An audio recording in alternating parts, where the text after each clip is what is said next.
cosmic vagabonds. The great cosmic clock has ticked once again. It is now 2025. We're feeling a bit too rough at the moment to do an adventure, having had a heavy hogmanay last night. So we thought we would have a gentle discussion of the year that's just gone and what lies ahead. I have three of the finest Ludonauts with me. Craig. Hello. Michael. Hi. And Robin. And I'll be playing Robin. I'll be playing Mike. That's fine, I'll just go home. Goodbye. Yeah. None of us go home, of course, because we're all trapped in our Ludopods, but... We're just sloshing around None in of you. the Ludo water. He added eggnog to my Ludo fluid for Hogmanay. You had like nog in your food bag. I did not in my food bag, yeah. So, Ludonauts, how do you feel now that we're close to a year in? I've been having a cracking time. Really enjoyed the whole process of going through the adventures and trying the different games. I've been really impressed by the specials in particular. We've been doing the like one-page RPGs. Even if we hadn't been doing this as a show for people to listen to, and God knows I love the attention. I've had You are an attention whore. It's God's just said God just told you that. Like the being in charge of my entire multifaceted reality to call me an attention whore. How do you go on now? Well, I mean, it's fine because Milking it for attention is how I go guess, on. yeah. sometimes you're a god as well, so it's fine. Sometimes I am God, which means I get the most attention. Yeah. But even if we hadn't been doing this for the attention, the games themselves have been a lot of fun. Yeah. I've had a tremendous time setting things on fire. In game. In game. Having like a lot of my scatological work extracted. Yeah. Yeah, that will also probably be cut out, I'd imagine. No, I feel... you want the people to know your struggle. I want the people to know that the struggle against the constant stream of... There's no good word choice. the constant outpouring of... the constant... of the steady drip. the steady dripping of Craig's... Scatological. Sort of the amount of body functions that go on with Craig's characters that require to be edited out. There's a bit in the Gardens episode that didn't make it, where every single time I went on one of those paths, Gitbit would take a shit. Every single one. And the first time it's like, oh, haha, it's a gag because he's doing. Oh, it's like I'm doing a pee against a tree thing, but actually I'm taking. It's more extreme than that, which was a weird gag to start with. But every single time afterwards, I've learned a lot about myself from doing. I would like you to forget it. Because I think it's a thing. Because you've DM'd me. Yeah. You've DM'd me my whole career. Was it a thing that I used to do, or No, you do always want to play either an old decrepit man of some kind or something that's as disgusting as possible. But the specific fixation on feces is a new one to me. Yeah, I don't know why. I'd say I've learned a lot about myself. I have learned that that's a thing that I'm doing, but I can't. I don't know why consciously. It's unlocked something. Yeah, for sure. Ludonauts is a mirror being held up to you. Take it away. So that's us completed season 1 of Troika, and we also had the 3 specials. For the 3 specials, in my wisdom, I handed the controls of the Crystal Pavilion over to Robin to be the narrator. Because I begged and begged and begged to be allowed to run something. There was pleading and weeping. It was deeply upsetting, actually. upsetting. What's the phrase? Like uncouth, uncomely. You know, there's a better word. It was unsettling. Yeah, that's going to bug me. Yeah, I thought both of you have done a fantastic job running the adventures that we've gone through. Oh, thank you very much. Both in Honey Heist and My Heart's Full of Teeth and Troika, and soon another thing which we'll announce later. Just move on to actually now. So coming up fairly soon will be our first Morkborg adventure. Now, for the uninitiated, Morkborg is a doom metal inspired, really dark fantasy roleplay. It's grimdark, it's gritty, it's violent, and it's known for quite a high body count amongst player characters. So I think that'll be fun. I think it'll be a change of pace. I had heard before we started playing Troika that Troika was a bit of a meat grinder as well. I was quite pleasantly surprised by how we were able to kind of discover the characters and develop them ourselves and things like that without just dying all the time. So I'm kind of excited to do the opposite of that and go through an actual meat grinder. Just have expendable characters. Yeah. I told the narrator when we were setting this up that I don't mind making another couple of sheets just for the joy, actually, of being able to have characters brutalised. But I also think in Troika we were more prepared, I think, for combat in a way that I don't think you can really be in Morgborg. I think the combat system in Troika was really not necessarily forgiving, but there was a lot of chances to not die. Every time someone attacked you, if you did well on the dice, you killed them. Yeah. That's true. We all got lucky and had characters that came with starting combat skills, which is not guaranteed when you play Troika. If we'd ended up with a more talky class, one of us could have been like turned to mincemeat in the first few episodes. Before starting the campaign, I had a friend come over and we had a few sample rounds of combat with a character that he generated. Professor Blibbles was a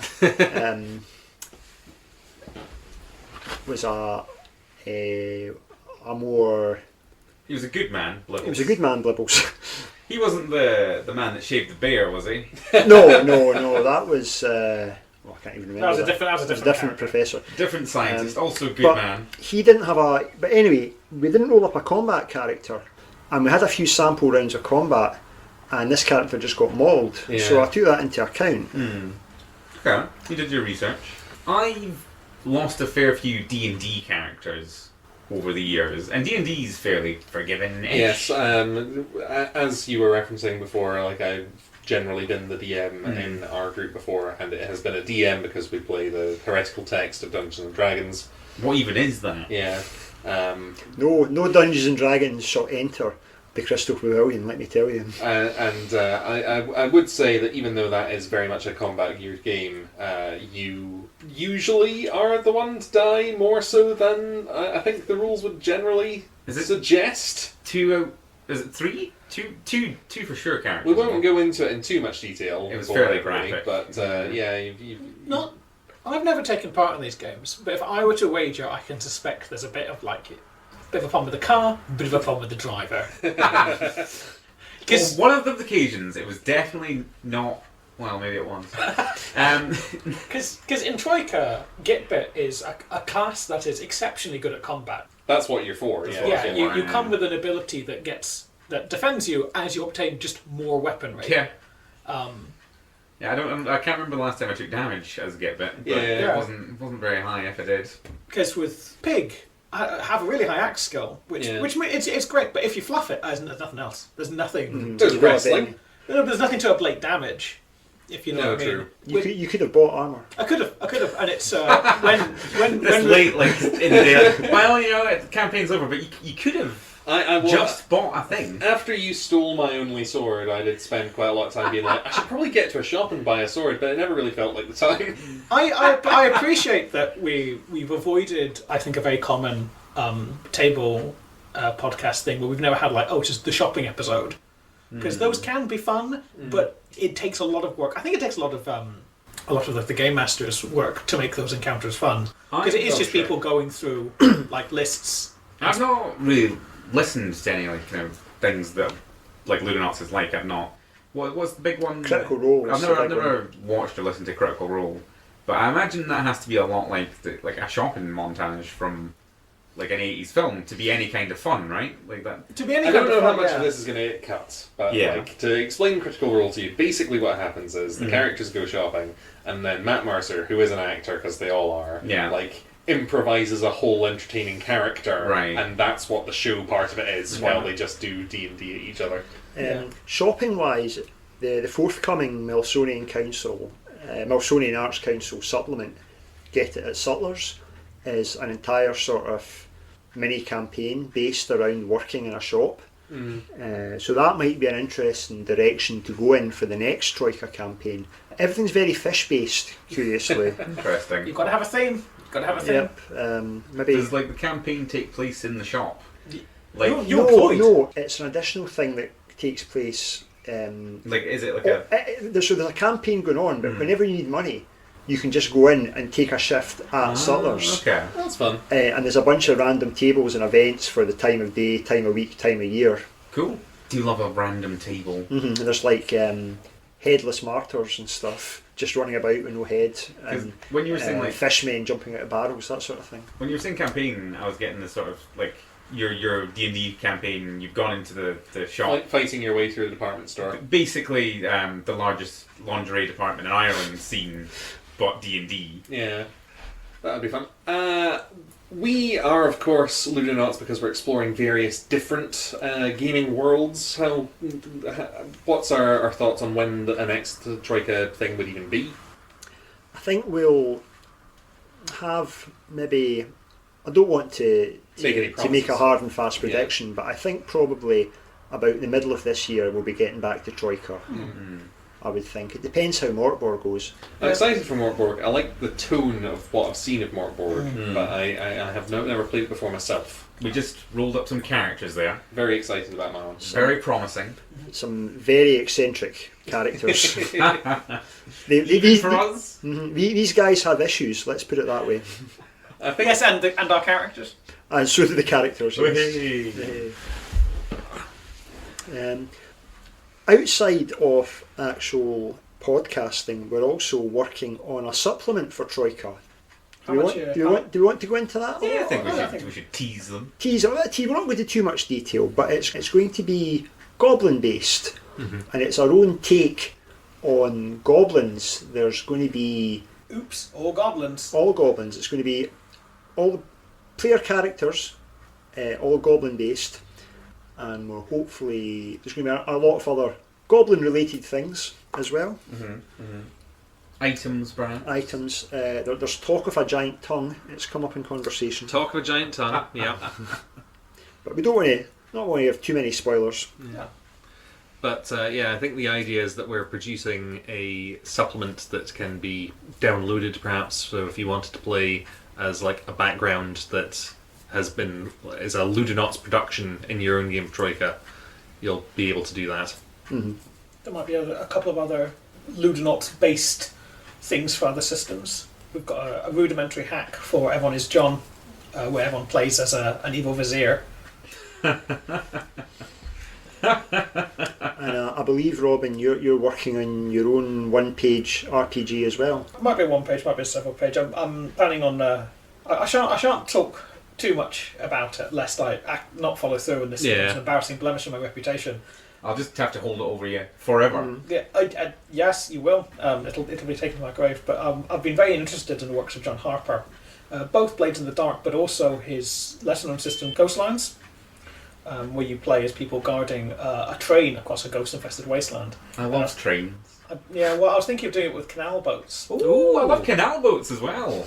See, folks, it's going to be a good one. So yeah, things like that, punting them off into the ether. There'll be Ludonauts productions aplenty. Yep.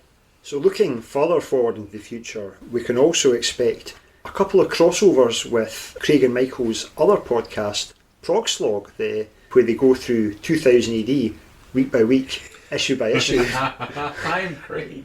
Yeah.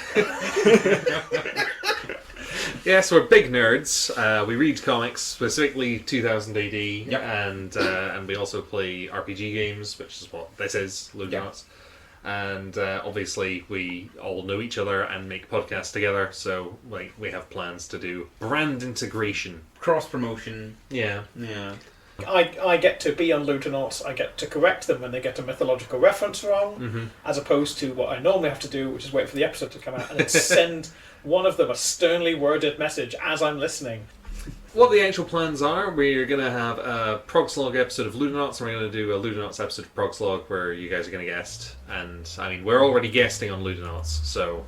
Oh, you kind of are Ludonauts, really. Yeah. You're full Ludonauts. Full-blown Ludonauts. What I mean is we're already on Ludonauts, so we can't guest on that's Ludonauts. So, you know what I mean. Would we ever have other guests, do you think, for Ludonauts? I think so. I've got a few people in mind. No. Are they clamouring? Are they begging? Are they bounding at the doors? They're sending me threatening emails. Get me on your show.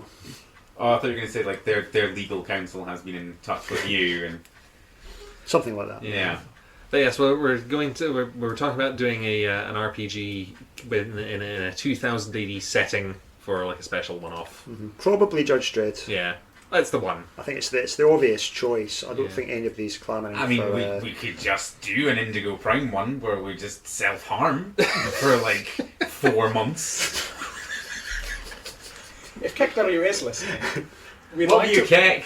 If KW is listening, see, I knew you could do it. Good work recently. I mean, you could do one where we do. Our beef with Keck W transcends podcasts. You could do a rogue. transcends feeds. You could do a Rogue Trooper one, but it's all if we play like 3 Norts, and So then the end what- we'll just get murked by Rogue Trooper. That would be fun. Well, I was That'd be thinking like one of you is Rogue Trooper and the other 2 guys get to be the hat and the gun. Oh, that's great. Oh, that is a. You could do it. Do you know what? Everyone is John.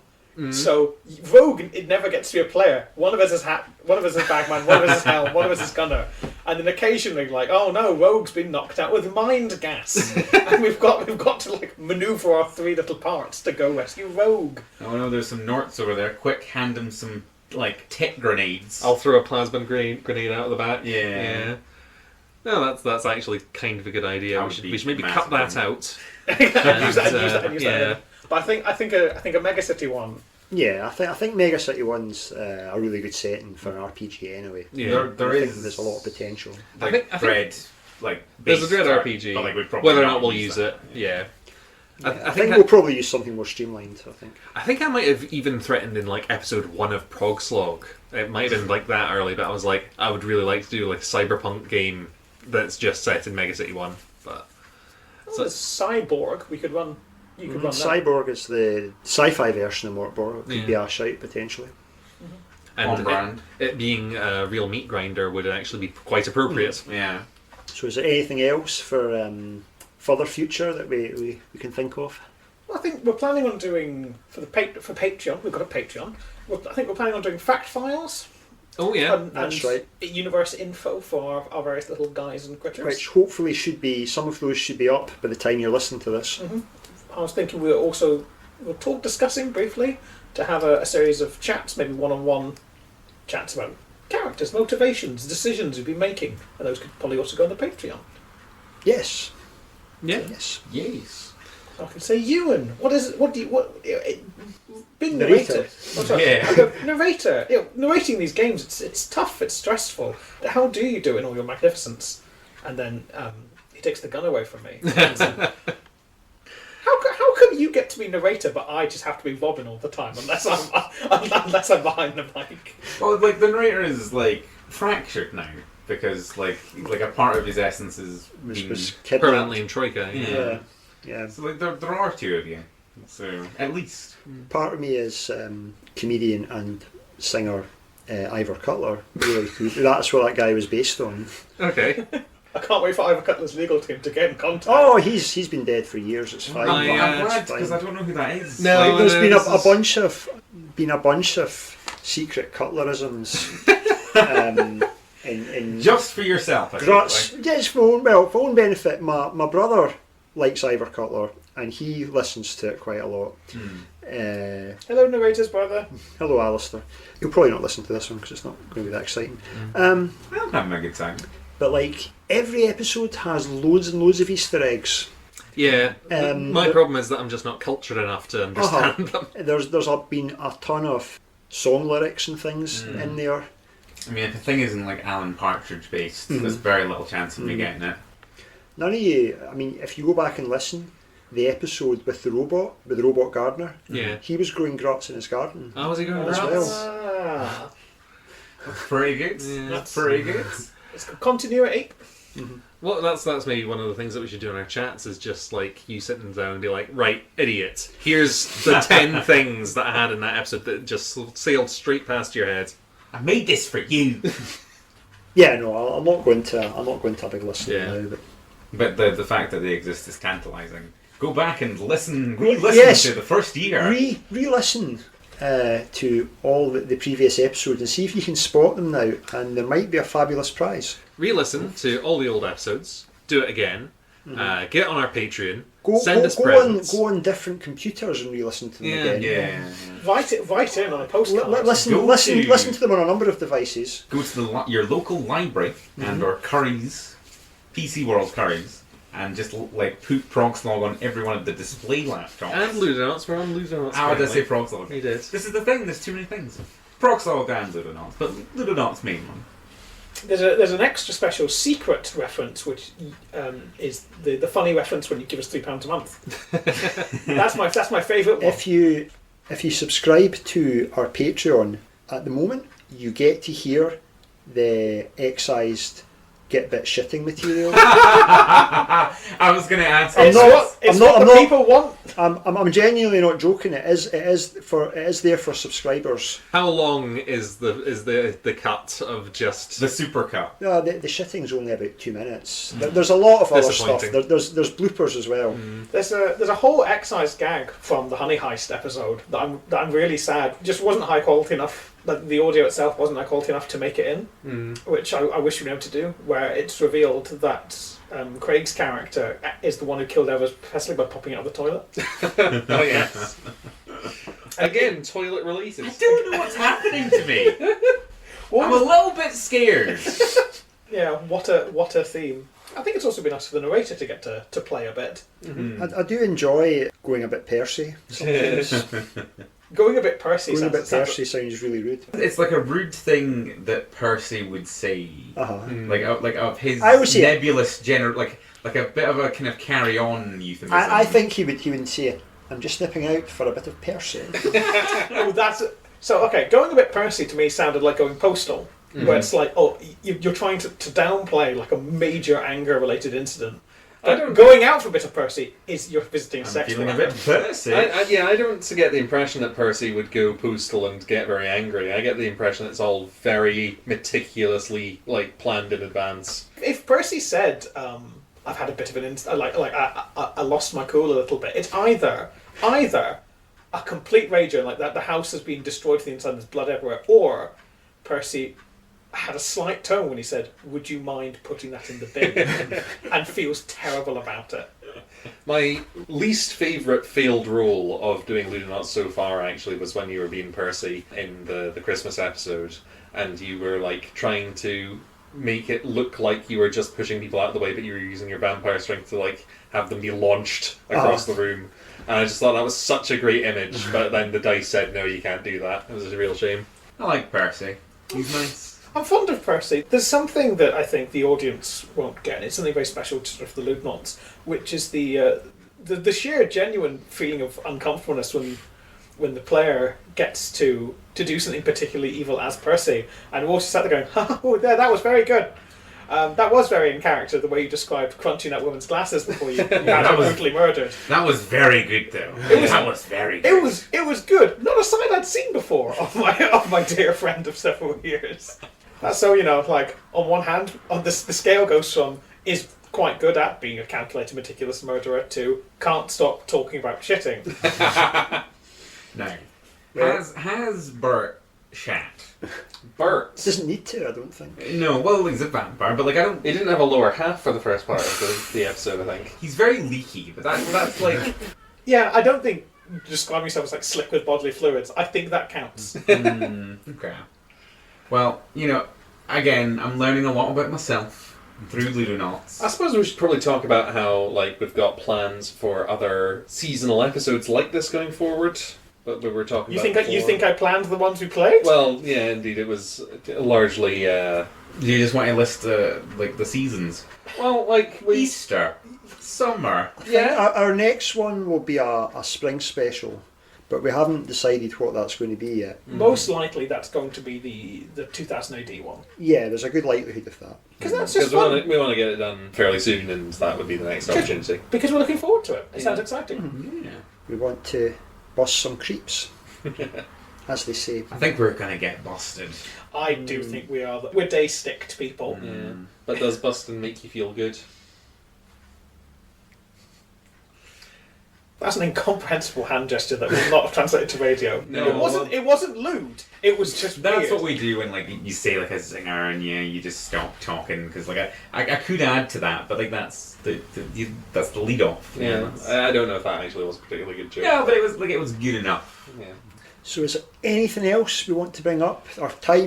Our brief span of communication with the Earth is... Don't put me back in the pot. I think The narrator's got their hand over the button that says, like, deploy. I'm wanting to spend the rest of the day recovering with some cosmic Alka-Seltzers. I think it's about time to put the Ludonauts back in their pods. Is there anything that you guys want to add just before you go back in? Happy New Year. Goodbye. I don't want to go back in the pod. Have a happy new year.